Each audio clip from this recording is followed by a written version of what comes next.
சிம்ம ராசிக்கார அன்பர்கள் அனைவருக்கும் எனது அன்பு கலந்த வணக்கங்கள். நான் உங்கள் அஸ்ட்ரோ சுண்ணதுரை புலிமிசைக்கூத்தூர் பெரம்பலூர் மாவட்டம்.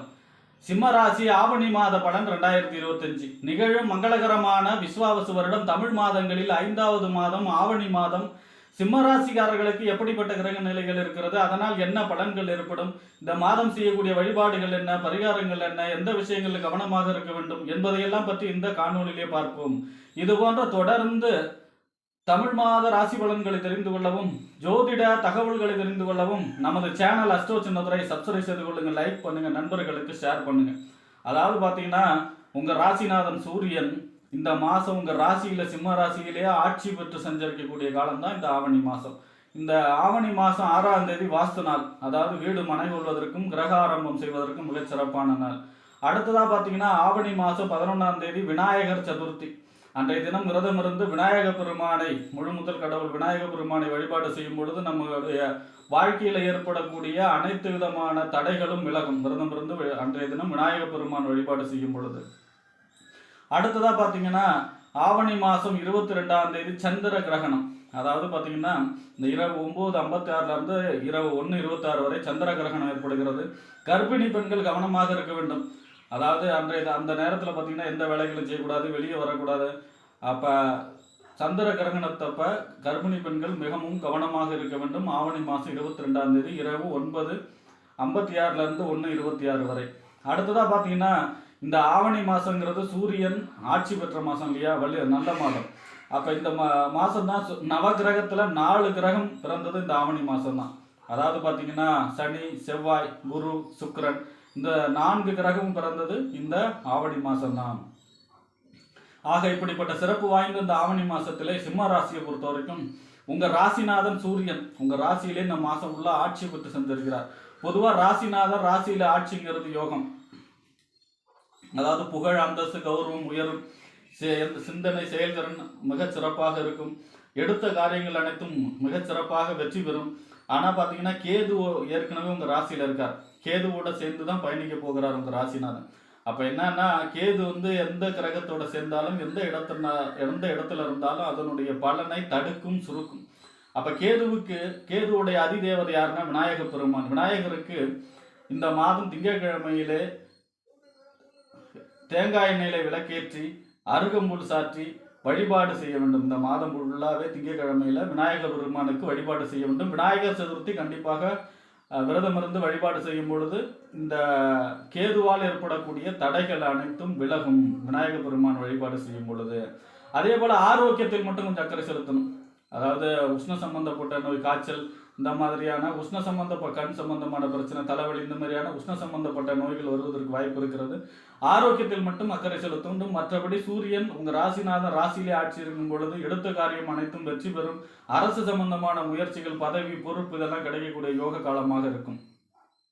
அடுத்ததாக பார்த்தீங்கன்னா உங்கள் ராசிக்கு 2ஆம் இடம், வாக்கு, தனம், குடும்பம், வருமானம்னு சொல்லக்கூடிய 2ஆம் இடத்திற்கும் 11ஆம் இடம் என்று சொல்லக்கூடிய லாபஸ்தானம், மூத்த சகோதர ஸ்தானம், அபிலாஷைகள் பூர்த்தியாகக்கூடிய இடம். இந்த 2க்கும் 11க்கும் உடையவர் யார் அப்படின்னா புதன் உங்கள் ராசிக்கு 12ஆம் இடத்துல செஞ்சிருக்கிறார் 14ஆம் தேதி வரை. விரயஸ்தானம், அதாவது அயன, சயன, போகஸ்தானம், விரயஸ்தானம்னு சொல்லக்கூடிய ஸ்தானத்தில் செஞ்சிருக்கிறார்.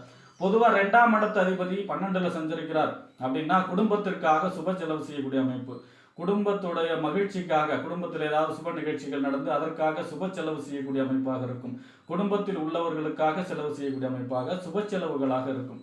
11ஆம் இடத்து அதிபதி 12ல் இருக்கார் அப்படின்னா லாபம், செலவாகக்கூடிய அமைப்பு. அதே போல நிறைய அலைச்சல், ஓய்வு இல்லாமல் பயணங்கள் நிறையா இருக்கக்கூடிய அமைப்பு. வெளிநாடு சம்பந்தமான முயற்சிகள் வெற்றி கிடைக்கும். பாஸ்போர்ட், விசா, நல்ல வேலை, நல்ல விசா கிடைக்கக்கூடிய அமைப்பு. இந்த மாதிரியான வெளிநாடு சம்பந்தமான முயற்சிகள் அனைத்தும் கை கொடுக்கும். 14ஆம் தேதிக்கு பிறகு உங்கள் ராசியிலே சஞ்சரிக்க போகிறார். இப்போ 2ஆம் இடத்து அதிபதி ராசியில் சஞ்சரிப்பது யோகம். பொருளாதார சம்பந்தமான வளர்ச்சி இருக்கும். கேட்ட இடத்துல கடன் கிடைக்கும். கொடுத்த கடன் சேரக்கூடிய அமைப்பு. அதே போல் பார்த்தீங்கன்னா 2ஆம் இடத்து அதிபதி ராசியில் இருக்கும் பொழுது கமிஷன், ஏஜென்சி, தொழில் செய்பவர்களுக்கு யோகமான புதன் இல்லையா, இப்போ அந்த மாதிரியான தொழில் செய்பவர்களுக்கு யோகமான காலமாக இருக்கும். அதே போல் பார்த்தீங்கன்னா உங்கள் ராசிக்கு 11ஆம் இடத்து அதிபதி அவர் தான். 11ஆம் இடத்து அதிபதி ராசியில் இருக்கும் பொழுது 11ஆம் இடங்கிறது என்ன, லாபஸ்தானம். எதை தொட்டாலும் லாபம், லாபகர மனிதராக மாறக்கூடிய அமைப்பு. அபிலாஷைகள் பூர்த்தியாக எடுக்கக்கூடிய அமைப்பு. அபிலாஷைன்னா ஏதாவது ஒரு நீண்ட காலமாக காலமாக நடக்கணும் அப்படின்னு நினைச்சுக்கிட்டு இருக்கிற ஒரு காரியம் நடக்கக்கூடிய அமைப்பாக இருக்கும். அதான் 11ஆம் இடங்கிறது லாபஸ்தானம், அபிலாஷைகள் பூர்த்தியாகக்கூடிய இடம். அப்ப நினைத்த காரியம் நினைத்தபடியே நடக்கக்கூடிய அமைப்பும் சொல்லும். 11ஆம் இடத்து அதிபதி புதன் ராசியில் இருக்கும் பொழுது மூத்த சகோதரத்தால் ஒரு சில அனுகூலங்கள், அவர் மூலமாக உதவிகள் கிடைக்கக்கூடிய அமைப்பாக இருக்கும். அதே போல பாத்தீங்கன்னா சித்தப்பா வகையிலும் உதவிகள் கிடைக்கக்கூடிய அமைப்பாக இருக்கும். புதன் நல்ல அமைப்பிலே இருக்கிறார் இந்த ஆவணி மாசம் உங்கள் ராசிக்கு. அடுத்ததா பாத்தீங்கன்னா உங்க ராசிக்கு 3ஆம் இடம் முயற்சி ஸ்தானம், இளைய சகோதர ஸ்தானம், வெற்றி ஸ்தானம், கீர்த்தி ஸ்தானம் அப்படின்னு சொல்லும். ஒப்பந்தம், கையெழுத்து இதெல்லாம் சொல்லக்கூடிய இடம். இந்த 3ஆம் இடத்திற்கும் 10ஆம் இடம் என்று சொல்லக்கூடிய தொழில், புகழ், அந்தஸ்து, கௌரவம் இதெல்லாம் சொல்லக்கூடிய இடம். 3க்கும் 10க்கும் உடையவர் யாரு அப்படின்னா சுக்கிரன். சுக்கிரன் உங்க ராசிக்கு 11ஆம் இடத்துல இருக்கார். பொதுவா 3ஆம் இடத்ததிபதி 11ல இருக்காரு, 10ஆம் இடத்ததிபதி 11ல இருக்காருன்னா லாபம் எதை தொட்டாலும் லாபம். ஆனா 4ஆம் தேதி வரைதான். 4ஆம் தேதிக்கு அப்புறம் உங்க ராசிக்கு 12ஆம் இடத்துல மறைகிறார். பெரும்பகுதி பாத்தீங்கன்னா 12ஆம் இடத்துல அயன சயன விரயஸ்தானத்துல தான் சஞ்சரிக்கிறார். அப்ப பாத்தீங்கன்னா 3க்கும் 10க்கும் உடைய சுக்கிரன் 12ஆம் இடத்துல சஞ்சரிக்கிறார்னா இளைய சகோதரருக்காக செலவு செய்யக்கூடிய அமைப்பு, ஒப்பந்தம், கையெழுத்து இந்த சம்பந்தமான செலவு, அதாவது நிலம் விற்கிறது அல்லது வாங்குறது, இதனால ரெஜிஸ்ட்ரேஷன் நடந்து அதன் மூலமாக செலவு செய்யக்கூடிய அமைப்பு. அதே போலனா தொழிலுக்காக முதலீடு போட்டு செலவு செய்யக்கூடிய அமைப்பு, தொழிலுக்காக செலவு செய்யக்கூடிய அமைப்பு, தொழில் தன்னுடைய புகழ், அந்தஸ்து, கௌரவத்திற்காக, பதவிக்காக செலவு செய்யக்கூடிய அமைப்பு, இந்த மாதிரியான செலவுகளை குடிக்கக்கூடிய அமைப்புல தான் இருக்கும். சுக்கிரன் பாத்தீங்கன்னா பெரும்பகுதி 12ஆம் இடத்துல தான் இருக்கிறதுனால பெண்கள் சம்பந்தமாக அவர்களுக்காக செலவு செய்யக்கூடிய அமைப்பும் இருக்கிறது. அடுத்ததா பாத்தீங்கன்னா உங்க ராசிக்கு 4க்கும் 9க்கும் உடையவர். 4ஆம் இடங்கிறது தாயார் ஸ்தானம், வீடு, வண்டி, வாகனம், மனை, தாயார், சொத்து, சுகஸ்தானம். 9ஆம் இடங்கிறது தந்தை ஸ்தானம், பாக்கிய ஸ்தானம், தொலைதூர பயணம், உயர்கல்வி ஸ்தானம். இந்த 4க்கும் 9க்கும் உடைய செவ்வாய் உங்க ராசிக்கு 2ஆம் இடத்துல சஞ்சரிக்கிறார். வாக்கு, தனம், குடும்பம், வருமானம் சொல்லக்கூடிய ஸ்தானத்துல சஞ்சரிக்கிறார். இந்த மாசம் உங்க ராசிநாதான் ராசியில இருக்கிறது யோகம். அடுத்ததா பாத்தீங்கன்னா புதன் 14ஆம் தேதி வரைக்கும் மேல யோகம். அடுத்ததா செவ்வாய் இந்த மாசம் 28ஆம் தேதி வரைக்கும் உங்க வாக்கு, தனம், குடும்ப, வருமான ஸ்தானத்துல தான் இருக்கார். ஒரு கேந்திரத்திற்கும் ஒரு திரிகோணத்துக்கும் அதிபதி. அப்ப இந்த 4க்கும் 9க்கும் உடையவர் யார் அப்படின்னா செவ்வாய் 2ஆம் இடத்துல இருக்கார். அப்ப அசையா சொத்துக்கள் மூலமாக வருமானம், வாகனத்தை தொழிலாக செய்பவர்களுக்கு யோகம், ரியல் எஸ்டேட் தொழில் செய்பவர்களுக்கு யோகம். அதே போல பாத்தீங்கன்னா தாயார் வழி அனுகூலங்கள் கிடைக்கக்கூடிய அமைப்பு, அசையா சொத்து வாங்கக்கூடிய அமைப்பு, இல்லைன்னா உங்களோட நிலத்தையோ இடத்தையோ நல்ல விலைக்கு விற்கக்கூடிய அமைப்பு, அதன் மூலமாக வருமானம் பெறக்கூடிய அமைப்பு.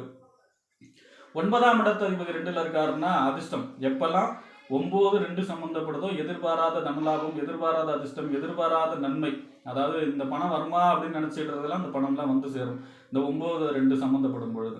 ஏன்னா பாக்கியஸ்தானத்து அதிபதி, தந்தை வழி அனுகூலங்கள் கிடைக்கக்கூடிய அமைப்பு, தொலைதூர பயணம், வெளிநாடு சம்பந்தமான முயற்சிகள் எல்லாம் வெற்றி கிடைக்கக்கூடிய அமைப்பு, உயர்கல்விக்காக எதிர்பார்த்தவங்களுக்கெல்லாம் அந்த சீட்டு கிடைக்கக்கூடிய அமைப்பு. இந்த மாதிரியான யோக பலன் இந்த மாசமே பார்த்தீங்கன்னா உங்க ராசினால அடுத்ததா பார்த்தீங்கன்னா செவ்வாய் உங்களுக்கு அனுகூலமான பலன்களை அதிக அளவு தர இருக்கிறார். ஏன்னா ஒரு கேந்திரத்துக்கும் திரிகோணத்துக்கும் அதிபதி 4-9 கூடியவர் 2ஆம் இடத்துல இருக்கும்போது பொருளாதார சம்பந்தமான வளர்ச்சி, பொருளாதாரம் சம்பந்தமான கேட்ட இடத்துல பணம் கிடைக்கிறது, கொடுத்த கடன் வந்து சேரக்கூடிய அமைப்பு, இந்த மாதிரியான பொருளாதார சம்பந்தமான உருட்டல் புரட்டல், அடுத்தவங்க காசாவது உங்க கையில பெறக்கூடிய அமைப்பாக இருக்கும் இந்த மாசம் ஆவணி மாசம். விநாயக பெருமானுடைய வழிபாடு செய்தால் மட்டும் இந்த போதும் இந்த ஆவணி மாசம் மிகச்சிறப்பாக அதிர்ஷ்டகரமான மாதமாக, வருமானம், பொருளாதார சம்பந்தமான உயர்ச்சி உள்ள மாதமாக சிம்மராசிக்காரர்களுக்கு அமையும் என்று கூறி விடைபெறுகிறேன். நன்றி, வணக்கம்.